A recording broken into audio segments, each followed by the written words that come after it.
Hello new mama's. మనలో చాలామంది స్త్రీలలో ఆఫ్టర్ డెలివరీ ఫేస్ చేసే ఇష్యూస్లో హెయిర్ ఫాల్ అనేది ఒకటి.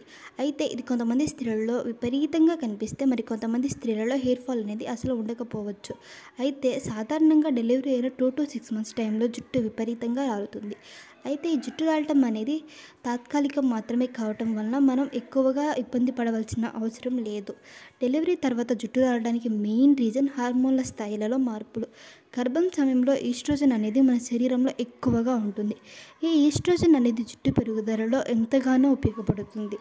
ఈ ఈస్ట్రోజన్ అనేది డెలివరీ తర్వాత సాధారణ స్థాయికి రావటం వల్ల జుట్టు కుదుళ్ళు అనేవి తేలికగా మారి జుట్టు ఎక్కువగా రాలుతుంది.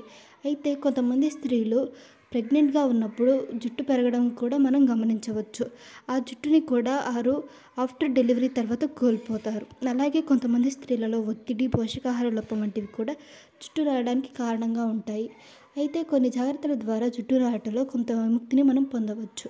అయితే ఎక్కువగా మీరు స్ట్రెస్ తీసుకోకండి. అలాగే హెల్త్ డైట్ని మెయింటైన్ చేయడం కూడా ఎంతో మంచిది. పోనీటైల్స్ వంటివి వేసి జుట్టుని ఎక్కువగా లాగడం వంటివి కూడా చేయకండి.